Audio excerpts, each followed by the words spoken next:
Hey everyone, just want to say thank you to all of you who joined in on our meeting today. That was really cool. It was a little chaotic because I had never ran one before. I got a little bit better as the day went along and did another meeting with the 7th graders. So thanks for joining that. We'll keep doing that every Friday. I just wanted to share one thing that I learned today, and I thought this would be a good thought to send you off into the weekend with. And just want you to see how awesome this is. Oh, look, there's ducks. I don't know if you can see them. They don't care about no coronavirus. So I was just talking to a friend, and we were talking about, he's a lawyer, so he is dealing with a lot of people who are pretty stressed out and worried about finances and jobs and just everything that's happening with the coronavirus. And I said, how do you stay positive, and how do you get through difficult times? And one thing that he said was really interesting. He talked about his aunt, and his aunt is blind. He says that she's always been an example of someone who has persevered through hard times. And what she said to him, they were having a similar conversation on how do you deal with hard things. She talked about how her daughter was killed by a drunk driver, and she wasn't sure how to get through this time. It was really difficult for her. And so what she said to him is that she would wake up every single day just feeling really depressed and unmotivated. She felt like she couldn't go on another day, like just severe depression. And she realized that every day she wasn't dealing with these emotions. She was just doing anything she could to numb them. And she said, one day I realized that I couldn't get rid of these emotions anymore. There's no way to get rid of negative emotions. She said I had to deal with them.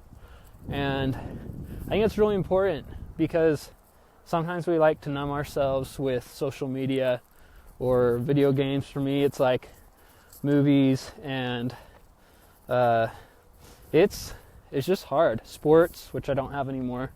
And it's interesting because a lot of things we numb ourselves with are gone. Like, I can't go watch a Jazz game to get my mind off my stress anymore. So anyway, I just have 2 things that I hope you'll do this weekend, and count this as a homework assignment that will not be graded. But one is to just get out. So like this, if you're able to, I would really hope that you would get outside and get off the couch, get off the bed, get off your phone, and just get out and walk and let your mind just think about the good things. And the other thing that I would suggest is talking to people. Today, just earlier this morning, I was not having a great day until I had a conference with you guys, and being able to talk and socialize. You guys totally lifted me up. You made my day so much better. And then I started feeling like, you know what, maybe other people need a lift. So I called 2 more people who I just kind of felt like needed a lift, and one of them I hadn't talked to in probably 4 months. And I actually learned from this guy that one of my friends, he had a stroke 3 months ago, and I had no idea. And so things have been kind of crazy for him, but he was so positive and uplifting. Like, it was just amazing what happened when I got off my couch and, again, out of the house, and I just called someone and talked to them, and it made a huge difference. So again, those 2 things: get out of the home if you're able to, and if you're not, change your environment just a little bit and try and do something you wouldn't normally do every day. And then the other thing, again, go talk to someone that maybe you haven't talked to in a while, or just somebody that you can share your dark emotions with, and it will really help you feel a little bit better. So I hope you guys have an amazing weekend, and thanks again for your patience on this online week number 1.